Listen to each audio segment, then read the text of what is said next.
ఈరోజే ఆశ్వీజ శుద్ధ చవితి దేవీ నవరాత్రులలో 4వ రోజు. ఈరోజు ఇంద్రకీలాద్రిపై అమ్మవారిని శ్రీ లలితా త్రిపుర సుందరి దేవిగా అలంకరణ చేస్తారు. అమ్మ అనుగ్రహం నుండి సకల శుభాలు కలుగుతాయి. మరి ఎంతో విశేషమైన ఈరోజు ఈ కథను వింటే చాలు, అమ్మవారి పరిపూర్ణ అనుగ్రహం మీకు కలుగుతుంది. మరి ఆ కథ ఏమిటో ఇప్పుడు ఈ వీడియోలో తెలుసుకుందాం. ఒకసారి అగస్త్యుడు హయగ్రీవుని ఇలా అడుగుతాడు, హయగ్రీవ, కలియుగంలో భక్తులను ఏ రూపంలో ఉన్న పరాశక్తి మోక్షాన్ని ప్రసాదిస్తుందో దయచేసి వివరంగా చెప్పండి అని కోరుతాడు. దానికి హయగ్రీవుడు ఇలా చెప్తాడు, అగస్త్య, శ్రద్ధగా విను. లలితాదేవి మాత్రమే అలా చేయగల శక్తి.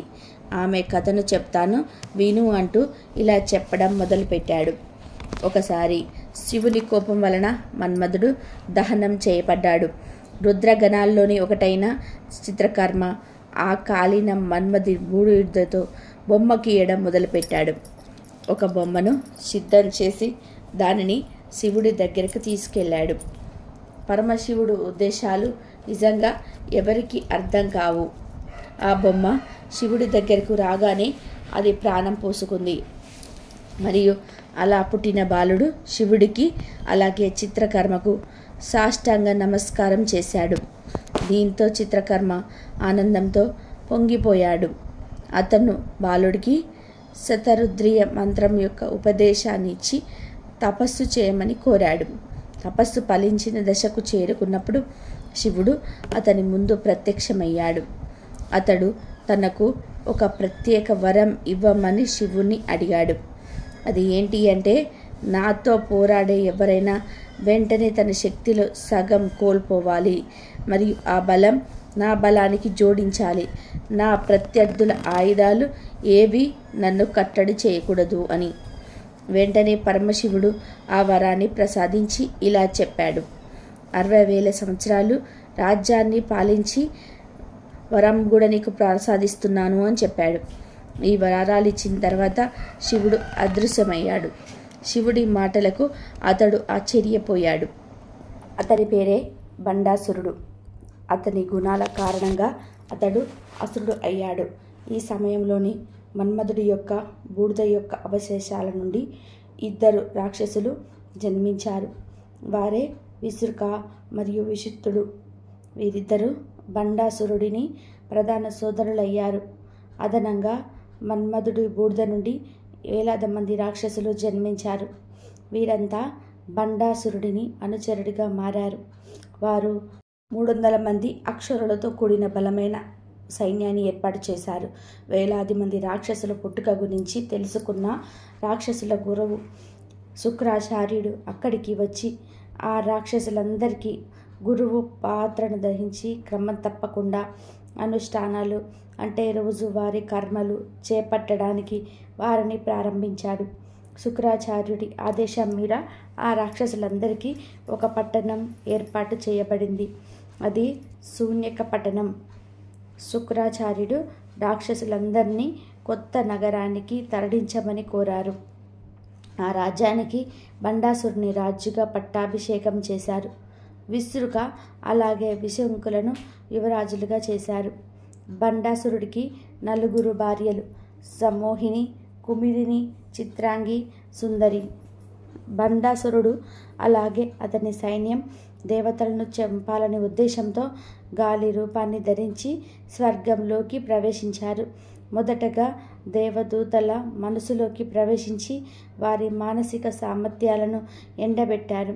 తర్వాత దేవదూతలను హృదయంలోకి ప్రవేశించి వాళ్ళ అందాన్ని దోచుకొని వికారంగా మార్చారు. స్వర్గంలో ఉన్న స్త్రీలు మరియు పురుషులందరూ నభుచంకులకు మరియు బంధుత్వాన్ని పొందారు. ఒకరిపై మరొకరు ప్రేమ లేకుండా పోయింది. ఇక యువరాజైన విసురుకుడు తన బృందంతో కలిసి భూలోకంలోకి ప్రవేశించి అక్కడ ఉన్న జీవులకు కూడా అందం లేకుండా చేశాడు. ఒకరి పట్ల మరొకరికి ప్రేమ కోరం లేకుండా చేశాడు. ఇక మరొక రాకుమారుడు విషంగుడు అతడి బృందంతో కలిసి రసాతలంలోకి ప్రవేశించాడు. అంతా విధ్వంసం సృష్టించాడు. నాగలోకంలో ప్రతి ఒక్కరూ సృష్టమైన కారణం లేకుండా దుఃఖంతో బాధపడుతూ ఉండేలాగా చేశాడు.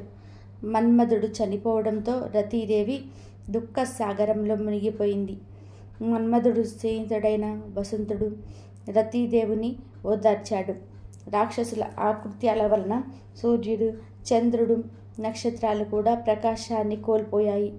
పార్వతీదేవి కూడా నిస్తేజంగా మారి తపస్సులో మునిగిపోయింది.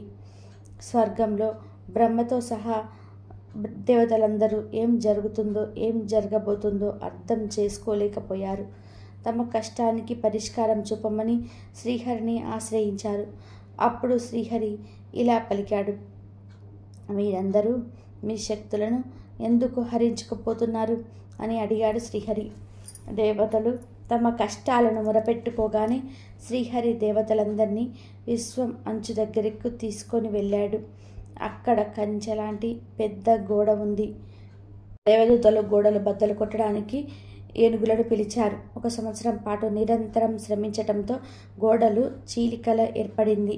చీలిక గుండా వెళ్ళిన తర్వాత వారు చిన్మయ ఆకాశాన్ని చూశారు. ఇది స్వతంత్ర, కల్మషం లేనిది, పంచభూతాలు లేనిది. వారందరూ ఆ చిన్మయ ఆకాశం నిల్చొని చిరాకాశ స్వరూపుడైన మహాశంభుని మహిమను గానం చేశారు. వెంటనే మహాశంభుడు వారి యందు ప్రత్యక్షమయ్యాడు. పక్కన పరాశక్తి కూడా ప్రత్యక్షమైనది. అప్పుడు మహాశంభువు నవ్వి ఇలా పలికాడు, మీరందరూ ఇక్కడికి ఎత్తుకు వచ్చారో నాకు తెలుసు.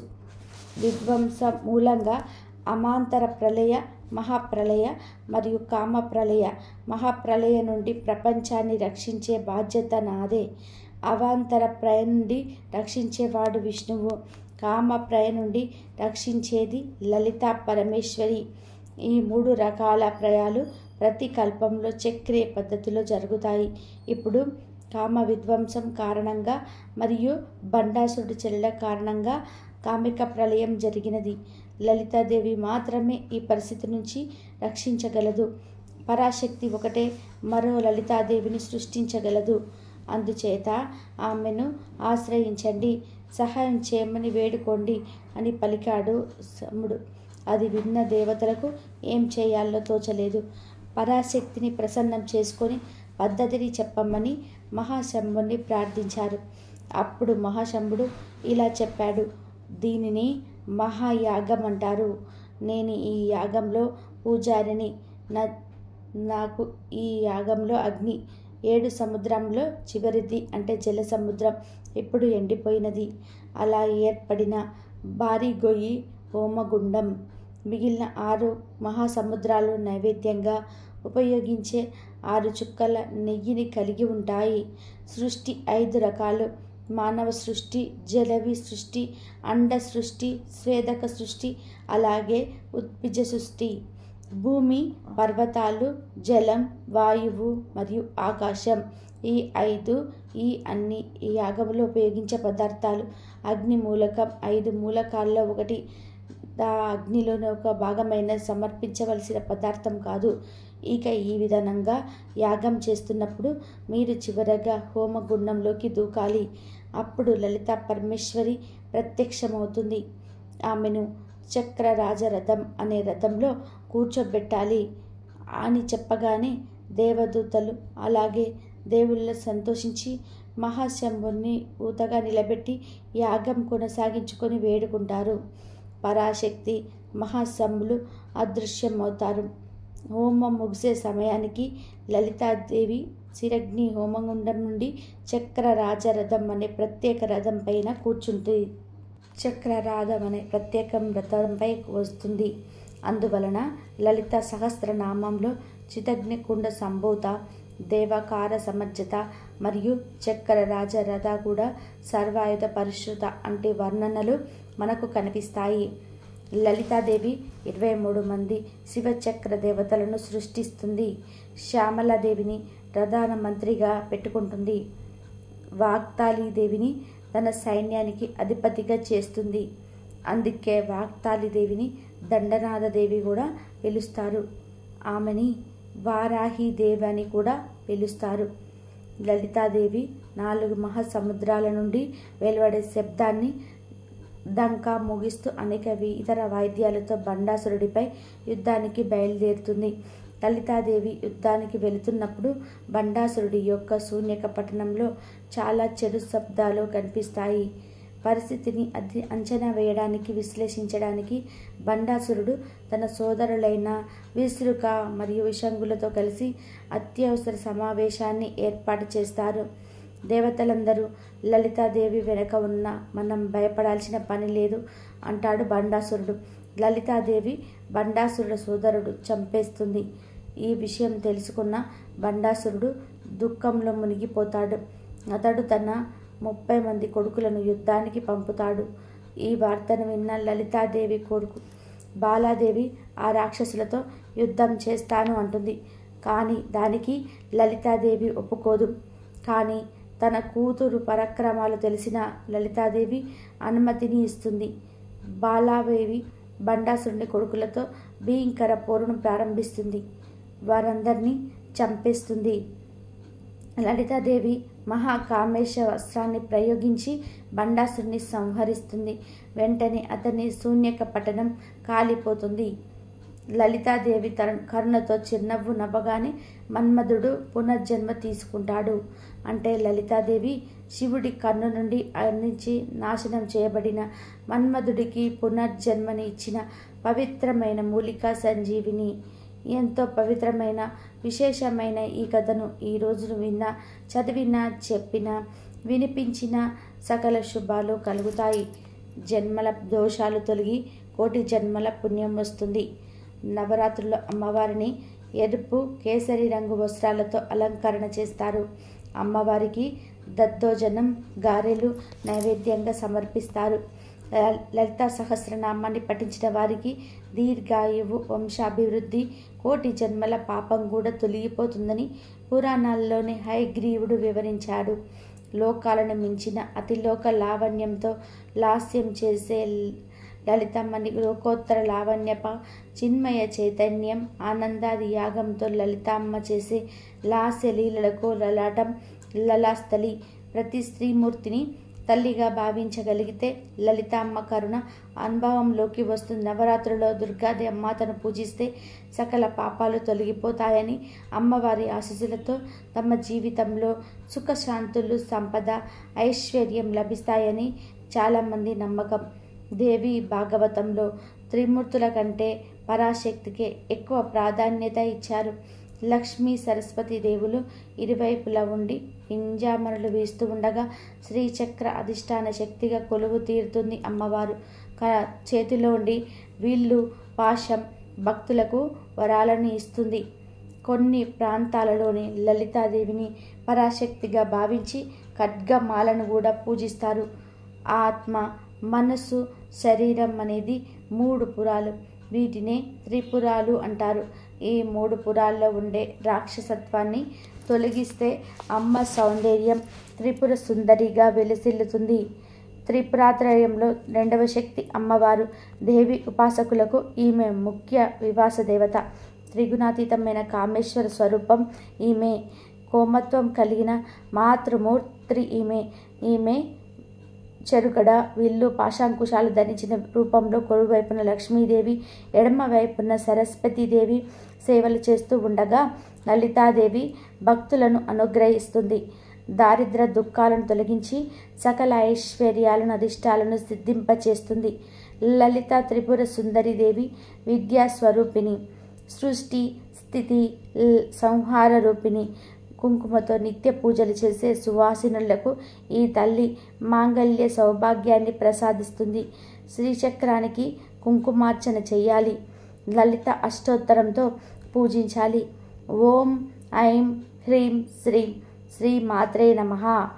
ఓం ఐం క్లీం శ్రీం శ్రీ మాత్రే నమః అనే మంత్రాన్ని 108 సార్లు జపించాలి. మాంగళ్య భాగ్యం కోరుతూ సువాసినులకు పూజ చేయాలి. ఈరోజు అప్పాలు, పులిహోర అమ్మవారికి నైవేద్యంగా సమర్పించాలి. ఎంతో పవిత్రమైన విశేషమైన ఈ కథను ఈరోజు విన్నా, చదివినా, చెప్పినా, వినిపించిన సకల శుభాలు కలుగుతాయి. ఈరోజు 4వ అవతారమైన కూష్మాండ దుర్గాదేవిని ఆరాధిస్తారు. శ్రీశైలంలో అమ్మవారిని కూష్మాండ దుర్గగా అలంకరణ చేసి పూజిస్తారు. కూష్మాండ దుర్గాదేవిని రెండు చేతులతో ఉంటుంది. ఆ చేతులలో చక్రం, ఖడ్గం, గద, పాశం, ధనువు, బాణాలు, ఒక తేనె బాండం, ఒక రక్త బాండము ఉంటాయి. ఈ అమ్మవారి వాహనం లి. ఈ విశ్వం లేనప్పుడు అంతా చీకటే అనుకున్నప్పుడు ఈ విశ్వాన్ని సృష్టించి తన చిరునవ్వుతో వెలుగులు ప్రసాదించిన అమ్మవారు సూర్యుడికి కూష్మాండ దుర్గాదేవి అని పురాణాలు చెప్తున్నాయి. సూర్యుడి మధ్య భాగంలో ఈ అమ్మవారు ఉంటుందని చెప్తుంది దేవి పురాణం. కూష్మాండ దుర్గాదేవి ఎడమ కంటి కాంతి నుంచి నల్లటి రూపంతో ఒక అమ్మవారు జన్మించింది. ఈమె చాలా ఉగ్ర స్వరూపమైనదని, ఈ అమ్మవారికి 10 తలలు, 10 చేతులు, 10 కాళ్ళు, 30 కళ్ళు, 30 చేతులు, 30 కాళ్ళు వేళ్ళు ఉన్నాయి. చిందరవందరంగా ఉండే జుట్టుతో నాలుకలు బయటపెట్టి ఉంటుంది. ఆమె తెల్లటి పళ్ళు తన 10 నాలుకలను కొరుకుతున్నట్లుగా ఉంటుంది. మండుతున్న చితిపై కూర్చొని ఉంటుంది అమ్మవారు. ఆయుధం త్రిశూలం, చక్రం, బాణం, డాలు, తెంచిన రాక్షసుడి కత్తల, పుర్రె, నత్తగుల్ల, తనువు, కర్ర ధరించి ఉంటుంది కాళి. కూష్మాండదేవి ఈమెకు మహాకాళి అని పేరు పెట్టింది. ఇహ మహాలక్ష్మి కూష్మాండ దుర్గాదేవి 3వ కంటి నుంచి ఒక ఉగ్రమైన స్త్రీ ఉద్భవించింది. బంగారు వర్ణంలో ఉన్న ఈ అమ్మవారు 18 చేతులతో ఉంది. ఈమె కాషాయ రంగు వస్త్రాలను, కవచము, కిరీటము ధరించింది. ఈ చేతుల్లో గొడ్డలి, త్రిశూలం, చక్రం, గద, పిడుగు, బాణం, ఖడ్గం, కమల్లం, జపమాల, నత్తగుల్ల, గంట, ఉచ్చు, పల్లెం, కొరడ, గదువు, డాలు, మధు కలశం, నీటి పాత్రలు పట్టుకొని ఉంది. కమలంపై కూర్చున్న ఈ అమ్మవారు మధువును తాకి గట్టిగా గర్జించిందట. అలా ఉన్న ఈ అమ్మవారికి కూష్మాండాదేవి మహాలక్ష్మి అని నామకరణం చేసింది. ఇహ మహాసరస్వతి. కూష్మాండదేవిని కుడి కంటి కాంతి నుంచి శాంతమూర్తి అయి తెల్లటి శరీర ఛాయ కలిగిన ఒక స్త్రీ జన్మించింది. తెల్లటి బట్టలు కట్టుకొని తలపై చంద్రవంకతో ఉన్న ఆమెకు 8 చేతులు ఉన్నాయి. వాటిలో త్రిశూలం, చక్రం, చిన్న డమరుకం, నతగుల్ల, గంట, బిల్లు, నాగలి ఉన్నాయి. ఆమె ముఖం చంద్రబింబంలాగా వెలిగిపోతుంది. ముత్యాల నగలు అలంకరించుకున్న ఆమె రత్నాలతో చేసిన సింహాసనంపై కూర్చొని ఉంది. కూష్మాండదేవి ఆమెను మహాసరస్వతి అని పిలిచింది. ఇక కూష్మాండదేవి దృష్టి మహాకాళిపై పడగానే ఆమె నుంచి ఒక స్త్రీ పురుషుడు పుట్టారు. పురుషుడికి 5 ముఖాలు, 15 కళ్ళు, 10 చేతులు ఉన్నాయి. అతడి చర్మం పులి చర్మంలా ఉంది. అతడి మెడ చుట్టూ ఒక పాము ఉంది. తలపై చంద్రవంకను ధరించి ఉన్నాడు. అతని చేతుల్లో గొడ్డలి, జిహ్వ, బాణం, ధనువు, త్రిశూలం, పిడుగు, కర్మాలం, డమరుకం, జపమాల, కమండలం ఉన్నాయి. కూష్మాండ దుర్గ అతనికి శివుడు అని పేరు పెట్టింది. మహాకాళి శరీరం నుంచి పుట్టిన స్త్రీ తెల్లగా ఉండి 4 చేతుల్లో పాశం, జపమాల ఉండడం, కమలం ఉన్నాయి. ఆమెకు శక్తి అనే పేరు పెట్టింది కూష్మాండదేవి. ఇలా కలిసి పుట్టిన శివుడు, సరస్వతి దేవులు అన్న చెల్లెలు అంటారు. ఇక బ్రహ్మ, లక్ష్మి, కూష్మాండదేవి మహాలక్ష్మిని చూడగానే ఆమె శరీరం నుండి ఒక స్త్రీ, ఒక పురుషుడు వచ్చారు. 4 ముఖాలతో, 4 చేతులతో, ఎరుపు రంగు శరీరంతో, కాషాయ వస్త్రాలతో ఉన్నాడు. ఖరీదైన నగలు ధరించిన అతడు తామర పువ్వు, పుస్తకం, జపమాల కలిసి పట్టుకొని ఉన్నాడు. అతడికి బ్రహ్మ అని పేరు పెట్టింది కూష్మాండదేవి. స్త్రీకి 4 చేతులు ఉన్నాయి. అందంగా లేత ఎరుపు వర్ణంలో ఉన్న ఆమెపై 2 చేతుల్లో తామరపు మొగ్గలు, 2 కిందరుడు చేతులు అభయముద్రలోని ఉంటుంది. లెక్కలేనన్ని ఆభరణాలు ధరించింది ఆమె. కూష్మాండలాదేవి ఆమెకు లక్ష్మి అనే పేరు పెట్టి పిలిచింది. ఇలా కలిసి పుట్టిన బ్రహ్మ, లక్ష్మిని కూడా అన్నా చెల్లెలే. కూష్మాండదేవి తన శక్తితో ఈ విశ్వాన్ని సృష్టించిందని పురాణాలు చెప్తున్నాయి. సూర్యలోకంలో నివాసం ఉండగలిగే శక్తి ఈ తల్లికి మాత్రమే ఉంటుంది. అందుకే ఆమె శరీరం ఎల్లప్పుడూ తేజస్సుతో సూర్యుడి మాదిరిగా ప్రకాశవంతంగా ఉంటుంది. తన తేజస్సు విశ్వంలోని అగ్ని వస్తువులు, జీవులకు వ్యాప్తించినట్లు శాస్త్రాల ద్వారా తెలుస్తుంది. ఈరోజు ఏమీ చెయ్యకపోయినా ఓం దేవి కూష్మాండై నమః, ఓం దేవి కూష్మాండై నమః యా దేవి సర్వభూతేషు మా కూష్మాండరూపే సంస్థిత నాస్తుస్తే నమస్తస్తే నమస్తస్తే నమః అనే మంత్రాలను పఠిస్తూ కూష్మాండ తల్లిని ఆరాధించటం వలన మీ రోగాలన్నీ తొలగిపోయి కీర్తి, బలం, సంపదలు పెరుగుతాయని పండితులు చెప్తున్నారు. నవరాత్రుల వేళ కూష్మాండ దేవిని పూజించేవారు ఆకుపచ్చని రంగుల దుస్తులతో ధరించడానికి శుభప్రదంగా పరిగణిస్తారు. అమ్మవారిని మాత్రం ఎరుపు రంగు పూలతో పూజించాలి. ఎందుకంటే తను సూర్యుడి నివాసంలో ఉంటుంది కాబట్టి. అదే విధానంగా అమ్మవారికి భోగాన్ని సమర్పించడం ద్వారా కూష్మాండదేవి సంతోషించి తన అనుగ్రహాన్ని తప్పకుండా ఇస్తుందని చాలామంది నమ్మకం. ఈ దేవిని ఉపాసిస్తే రోగాలు, శోకాలు తొలగిపోతాయి, ఆయురారోగ్యాలు కలుగుతాయి, ఆరోగ్య భావాలు చేకూరుతాయి. కాబట్టి ఈ ఎంతో విశేషమైన దేవి నవరాత్రులలో 4వ రోజు అమ్మవారికి సంబంధించిన ఈ కథలను విన్నా, చదివినా, చెప్పినా, వినిపించిన జన్మల పాపాలు తొలగిపోతాయి. కోటి జన్మల మహాపుణ్యం మీకు లభిస్తుంది. ఓం శ్రీ మాత్రే నమః. త్రిపుర సుందరి లేదా మహాత్రిపుర సుందరి సోడతి లలిత రాజేశ్వరి దశ మహావిద్యలలో ఒక స్వరూపము. సాక్షాత్తు ఆది పరాశక్తి, ముల్లోకాలకి సుందరి కావున త్రిపుర సుందరి అంటారు. కావున త్రిపుర సుందరి అంటే ముల్లోకాలను పాలించే సుందరి అని అర్థం. 16 ఏళ్ల వయసు గల 16 వివిధ కోరికలు కలదు కావున షోడశి అని వ్యవహరిస్తారు. బ్రహ్మాండ పురాణంలోని అమ్మవారి జననం గురించి ఒక అద్భుత కథ ఉంది. ఆ కథని ఇప్పుడు మనం వింటున్నామంటే అది మన అదృష్టం. అవును, ఈ కథను విన్నవారికి ఎలాంటి బాధలైనా పోయి చివరకు ముక్తి కలుగుతుంది. పూర్వం బండాసురుడు అనే రాక్షసుడి వల్ల దేవతలందరూ ఎన్నో బాధలు పడ్డారు. అందరినీ ఆ రాక్షసుడు ఎన్నో ఇబ్బందులకు గురి చేశాడు. ఇలా 3 లోకాలను నిర్వీర్యం చేశాడు. బండాసురుడు, అతని సోదరులు లోకాలను అల్లకల్లోలం చేశాడు.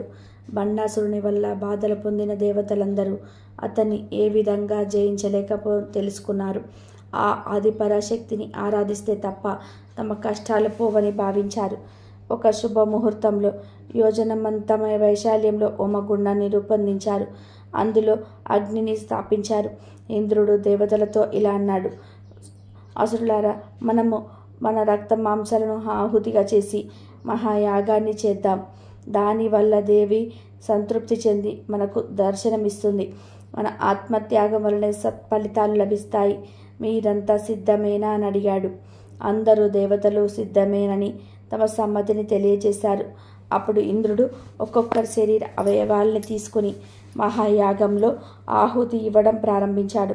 అలా మంత్రపూర్వకంగా దేవతలు తమ చేతులని, కాళ్ళని హోమగుండంలో సమర్పించారు. చివరికి తమకు పూర్తి శరీరాన్ని సైతం అర్పించడానికి సిద్ధమయ్యారు. అతడు హోమగుండం నుండి ఒక మహత్తేజస్సు ఉద్భవించింది. దాని మధ్యలో ఒక చక్రం, ఆ చక్రం మధ్యలో దివ్య అలంకార సంశోజితమైన మహాదేవి అమ్మవారి దర్శనమిచ్చింది. ఉదయం సూర్యకాంతితో వెలిగిపోతున్న ఆ దేవి బ్రహ్మ విష్ణు శివాత్మక ఆనంద రస సాగరంగా ఉంది. మందార పువ్వు లాంటి ఎర్రటి శరీర వర్ణంతో దానిమ్మ పూల రంగు చీర ధరించి శృంగార రసమయ దేవతగా ప్రాపిస్తుంది. ఆ దేవి పాశం, అంకుశం, చెరుకు విల్లు, 5 బాణాలు, తన 4 చేతులను ధరించి కనిపించింది. అలా మంగళకార రూపిణిగా దర్శనమిచ్చిన లలితాదేవిని చూసి దేవతలంతా కూడా భక్తితో నమస్కరించారు. శరీరాంగాలు కోల్పోయిన వారందరికీ తిరిగి వారి వారి అవయవాలు వచ్చి చేరాయి. సంపూర్ణమైన అంగ సౌష్ఠవంతో వారంతా కూడా వజ్రదేహులయ్యారు. తమ ఆర్తిని గురించి ప్రత్యక్షమైన లలితాదేవిని చూసి దేవతలందరూ ముక్త కంఠంతో శ్రచించారు. దేవతలందరూ లలితాదేవిని స్తుతించి శరణు వేడుకున్నారు. వారి ప్రార్థన విన్న దేవి వారితో ఇలా అంటుంది: ఓ దేవతలారా, ఏం వరం కావాలో కోరుకోండి అని పలికింది. అప్పుడు ఇంద్రుడు 2 చేతులు ఎత్తి నమస్కరించి, అమ్మ జగన్మాత లలితా పరమేశ్వరి, మేమంతా బండాసురుడి వల్ల ఎన్నో బాధలు పడుతున్నాం. తల్లి, దయచేసి అతన్ని వధించి మాకు తిరిగి సుఖ సంతోషాలు ప్రసాదించు అని ప్రాధేయపడ్డారు. దానికి ఆ తల్లి ఇలా పలికింది: దేవేంద్ర, భయపడకు. అది త్వరలోనే బండాసురుని వధించి మీ అందరికీ ఆనందాన్ని చేకూరుస్తాను. మీరు చేసిన ఈ దివ్య స్తుతి నాకెంతో ఆనందాన్ని కలిగించింది. ఇదే స్థుతిని మానవులు కూడా చేస్తే నేను వారికి కూడా మీలాగనే అనుగ్రహిస్తాను. ఈ లలిత స్తవరాజ్యంతో నన్ను స్తుతించిన వారు కీర్తి ప్రతిష్టలతో విద్యా వైభవంతో వెలుగొందుతారు. ఎలాంటి రోగాలు లేకుండా దీర్ఘకాలం జీవిస్తారు. పుత్రులతో మిత్రులతో అనుకూలవతి అయిన భార్యతో ఆనందకరమైన జీవితాన్ని అనుభవిస్తారు అని పలికింది. దేవి మాటలు విని వారంతా ఎంతో సంతోషించారు. ఇంద్రాది దేవతలు చేసిన మహాయాగంలో లలితాదేవి ఆవిర్భవించిన విషయం అక్కడ లేని బ్రహ్మాది దేవతలందరికీ తెలిసింది. ఇక శరవేగంతో వారంతా కూడా ఆ దివ్యశక్తిని దర్శించాలని బయలుదేరి వచ్చారు. హంసవాహనం మీద బ్రహ్మదేవుడు, గరుత్మంతుడెక్కి నారాయణుడు, వృషభ వాహనం మీద శివుడు వచ్చాడు. అదే విధానంగా నారద మహర్షి, సప్తర్షులు, అప్సరగణాలు, విశ్వవసువు తదితర గంధర్వులు, యక్షగానాలు తదితర సకల దేవతలు విచ్చేసి లలిత పరమేశ్వరుని దర్శించారు. ఇక బ్రహ్మదేవుడు వెంటనే దేవశిల్పి విశ్వకర్మను పిలిపించి అద్భుతమైన నగరాన్ని నిర్మించమని ఆదేశించాడు. తన దివ్య శక్తితో కొద్ది క్షణాల్లోనే అపురూపమైన నగరాన్ని నిర్మించాడు విశ్వకర్మ. అప్పుడే సకల యంత్రాలను అధిశ్వరి అయిన దుర్గాదేవి, విద్యాది దేవతలైన శ్యామల, బ్రాహ్మి, మహేశ్వరి, కౌమారి, వైష్ణవి, వారాహి, ఇంద్రాణి, చాముండ అని సప్తమాతృకలు, అనిమ, మహిమ, గరిమ, లహిమ, ప్రాప్తి, ప్రాకామ్యం, ఈశత్వం, వశత్వం అనే అష్టసిద్ధులు వచ్చి లలితా పరమేశ్వరికి నమస్కరించాయి. వీరితో కోట్ల కొద్ది యోగిని గణాలు కూడా దేవిని దర్శించాయి. వీరితో పాటు భైరవులు, చక్రపాలకులు, మహాశాస్త్ర, గణపతి గణాలు, స్కందుడు, ఉల్క భైరవుడు, వీరభద్రుడు తదితరులు కూడా లలితాదేవిని స్మరించి నమస్కరించారు. ఇక విశ్వకర్మ దేవి కోసం నిర్మించిన నగరం ఎంతో రమ్యంగా ఉంది. ఉన్నతమైన గుర్జులతో, తోరణాలతో ప్రకాశిస్తున్నది. అక్కడ రాజా వీధులు చాలా విశాలంగా ఉన్నాయి. బ్రాహ్మణ, క్షత్రియ, వైశ్యాది వర్గాల ప్రజలు, రాష్ట్రకాశి జనాలు, అంతర్కన్న ఇల్లులున్నాయి. ఆ నగరం నవరత్నమయమైన దివ్య ప్రాకారాలతో నింపబడి ఉన్నది. ఆ ప్రాకారాల మధ్యలో దివ్యమైన చింతామణి గృహం. ఆ గృహంలో అద్భుతమైన సింహాసనం ఏర్పాటు చేయబడినది. ఉదయించిన సూర్యుడిలాగా ప్రకాశిస్తున్న ఆ దివ్య నగరాన్ని చూసి బ్రహ్మదేవుడు ఇలా ఆలోచించాడు. ఈ దివ్యమైన సింహాసనాన్ని అధిష్ఠించాలి అంటే స్త్రీ కానీ పురుషుడి కానీ వివాహమై ఉండాలి. రాజ్యాధికారాన్ని పొంది ఉండాలంటే మహాపురుష లక్షణాలతో అనుకూలమైన స్త్రీని కలిగి ఉన్న వాడికే అర్హత ఉంటుంది. ఈ లలితాదేవి ఉత్తమ స్త్రీ లక్షణాలతో శృంగార సాది దేవతలా ఉంది. ఈమెకి సరైన వరుడు శంకరుడు తప్ప మరెవరూ లేరు. మరి జటలతో కపాలాన్ని ధరించి భయంకరంగా కనిపించే శంకరుని వివాహం ఎలా చేసుకుంటుంది అని అనుకున్నారు. అంతలోనే కోటి మన్మధుల సౌందర్యంతో దివ్యమైన వస్త్రాలని, ఆభరణాలను ధరించి నవయువకుడిగా శివుడు బ్రహ్మదేవుడు ముందు ఆవిర్భవించాడు. జగన్మోహనాకారంతో తన ముందు నిలిచిన శంకర్ను చూసి బ్రహ్మ ఎంతో ఆనందించాడు. వెంటనే ఆయనను కౌగిలించుకొని కామేశ్వరుడు అని పేరు పెట్టాడు. ఇక అతనిదే లలితాదేవికి తగిన వరుడని నిర్ణయించారు. జగన్మోహినిగా దివ్య సుందరి అలలారుతున్న ఆ లలిత త్రిపుర సుందరి కామేశ్వరుడు చూశాడు. ఆమె కూడా నవయవ్వనంతో కామేశ్వరుని దర్శించింది. ఇద్దరి కళ్ళు కలుసుకున్నాయి. ఒకరినొకరు ఇష్టపడ్డారు. అది గమనించిన బ్రహ్మదేవుడు దేవితో ఇలా అన్నాడు. ఓ దేవి, ఇక్కడున్న దేవతలు, ఋషులు, సిద్ధులు, మునులు అందరూ నిన్ను భర్తతో సహా చూడాలనుకుంటున్నారు. నీకు ఇష్టమైన ప్రియుడెవరు? ఆ ధన్యపురుషుడు ఎక్కడున్నాడు? లోక సంరక్షణ కోసం నీవు వివాహం చేసుకొని విశ్వకర్మ నిర్మించిన ఈ దివ్య నగరానికి రానివిగా అక్కడున్న మహాసింహాసనాన్ని అధిష్ఠించి సర్వసుమంగలిగా నీ భర్తతో సహా ఆ సింహాసనం మీద కూర్చుంటే చూడాలని మా కోరిక అన్నాడు. ఇక బ్రహ్మదేవుడి మాటలు విన్న లలితాదేవి చిరునవ్వులు చిందిస్తూ వారందరితో ఇలా అంటుంది. ఓ దేవతలారా, నేను ఎప్పుడు స్వతంత్రాలనే, స్వేచ్ఛగా విహరిస్తాను. అయితే మీ అందరి కోరికను మన్నించి మీకోసం నాకు యోగ్యుడైన పురుషుణ్ణి వరిస్తాను అని చెప్పింది. వెంటనే తమ చేతుల్లో ఉన్న ఒక దివ్య హారాన్ని ఎత్తి ఆకాశంలోకి విసిరేసింది. దివ్య కాంతులు వెదజల్లుతున్న ఆ హారం పైనుండి సరాసరి వచ్చి కామేశ్వరుడి కంఠాన అలంకరించింది. ఆ దృశ్యాన్ని చూసి బ్రహ్మ, విష్ణు తదితర దేవతలంతా ఎంతో సంతోషించారు. ఆకాశం నుండి పూలవాన కురిసింది. దేవి విసిరిన హారం కామేశ్వరుడి మెడలో పడడంతో బ్రహ్మదేవుడు సంతోషించి శ్రీ మహావిష్ణువుతో ఇలా అన్నాడు: ఓ శ్రీహరి, మనం వీరిద్దరి వివాహం జరిపించాలి. మంగళకరమైన రూపంలో ఉన్న లలితాదేవికి నీవు సోదరుడు లాంటి వాడివి కనుక నీవు లలితాదేవిని కామేశ్వరుడికిచ్చి వివాహం జరిపించు అన్నాడు. అందుకు అంగీకరించిన శ్రీ మహావిష్ణువు విధి విధానంగా లలితాదేవిని కామేశ్వరుడికిచ్చి ఘనంగా వివాహం జరిపించాడు. శ్రీ లలితాశంకరుల వివాహం సందర్భంగా శ్రీ మహావిష్ణువు సకల శుభప్రదమైన చెరుకు విల్లును ఎప్పుడు వాడని పుష్పాయుధాన్ని దేవికి కానుకగా ఇచ్చాడు. ఆ వెంటనే వరుణుడు నాగపాశాన్ని, విశ్వకర్మ అంకుశాన్ని, అగ్నిదేవుడు కిరీటాన్ని, సూర్యచంద్రుడు చెవి కమ్మలను, సముద్రుడు నవరత్నాలని, ఇంద్రుడు అక్షయమైన మధుపాత్రని, కుబేరుడు చింతామణి మయమైన దివ్యమాలని, గంగా యమునలు తెల్లటి వింజామణులు ఇచ్చారు. వీరితో పాటు అష్టవసువులు, ఏకాదశ రుద్రులు, ద్వాదశ ఆదిత్యులు, అశ్విని దేవతలు, ఇంద్రాది దిక్పాలకులు, మరుత్తులు, సాధ్యులు, గంధర్వులు, ప్రథమ గణాధిపతులు తమ తమ ఆయుధాలను దేవికి సమర్పించారు. అలాగే దివ్యమైన రథాన్ని, గుర్రాలని, ఏనుగుల్ని వంటిని కూడా ఆమెకు కానుకగా ఇచ్చారు. తర్వాత అందరూ కలిసి లలితా కామేశ్వరులకు మంగళకరంగా అభిషేకం చేశారు. అభిషేకం పూర్తయిన తర్వాత బ్రహ్మదేవుడు ఊర్ధ్వలోకాలన్నిటిలో యథేచ్ఛగా సంచరించగలిగి దివ్య విమానాన్ని దేవికి బహుకరించాడు. ఆ పుణ్య దంపతులిద్దరూ విమానం అధిరోహించి కొంతసేపటి విహరించి వచ్చారు. తర్వాత కామేశ్వరులు జంటగా నూతన మందిరంలోకి ప్రవేశించి అక్కడున్న మహాసింహాసనాన్ని అలంకరించారు. దేవి నివసించడంతో ఆ మహానగరం దివ్య కాంతులతో ఎంతో వైభవంగా శోభిల్లుతుంది. సకల దేవతలు, యోగిని గణాలు, ఋషులు, మునులు ఆ నగరంలోని నివసించాలని నిర్ణయించుకున్నారు. నిత్యం వారంతా లలిత కామేశ్వరులను సేవిస్తూ కాలం గడుపుతున్నారు.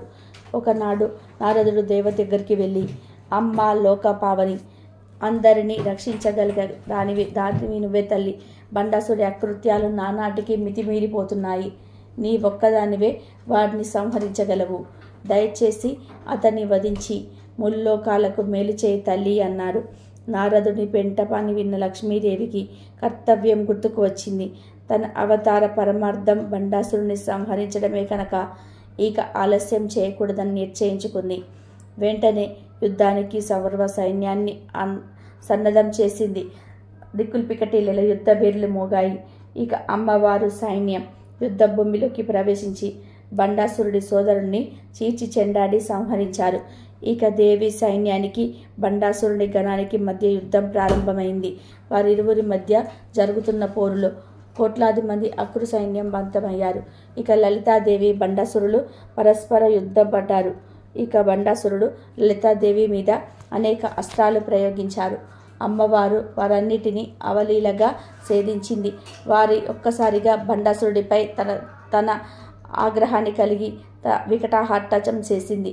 ఆ అట్టహాసం నుండి మహాశక్తి స్వరూపిణి అయిన దుర్గాదేవి ఆవిర్భవించింది. సకల దేవతలను ఆమెకి తమ తమ ఆయుధాలు ఇచ్చారు. ఇలా దేవతలందరి ఆయుధాలు ధరించిన దుర్గాదేవి సింహవాసనాన్ని ఎక్కి బండాసురుని సైన్యాన్ని చీల్చి చెండాడడం ప్రారంభించింది. ఇక లలితాదేవి తమ చేతికి వేల గోళ్ల నుండి నారాయణాది వివిధ దేవతలను, మహాశక్తులను సృష్టించింది. బండాసురుడి అస్తాల నుండి ఆవిర్భవించిన మహాసురుడిని సంహారం చేసింది. ఈ విధానంగా వారి మధ్య ఘోరంగా యుద్ధం కొనసాగుతుంది. చివరికి అన్ని అస్త్రాలు విఫలమవడంతో బండాసురుడు ఒంటరిగా నిలబడిపోయాడు. అదే సమయంలో లలితాదేవి కోటి సూర్యకాంతులు వెదజల్లే మహాకామేశ్వరాస్త్రాన్ని ప్రయోగించి బండాసురుని సంహరించింది. ఇక బండాసురుడు వదలతో ఒక్కసారిగా సకల దేవతలు నింగి నుండి పూలవాన కురిపించారు. దేవ గంధర్వ స్త్రీలందరూ దేవికి మంగళారతులు ఇచ్చారు. అప్సరసలు ఆనంద నృత్యాలు చేశారు. లోకాలన్నీ కూడా శాంతించాయి. ఇక బ్రహ్మాది దేవతలు దేవిని మహావైభవంగా ముక్త కంఠంతో చెల్లించారు. కాబట్టి పుణ్యదినాల్లో ఈ కథను ఎవరైతే వింటారో, చదువుతారో వారికి సకల శుభాలు కలుగుతాయి. భోగభాగ్యాలతో వారు తులతూగుతారు. అలాంటి వారికి ధనధాన్యాలు, భోగాలు, ఆయుర్దాయం, కీర్తి ప్రతిష్టలు లభిస్తాయి. సకల పాపాల నుండి విముక్తులై స్వర్గలోకాన్ని చేరుతారు.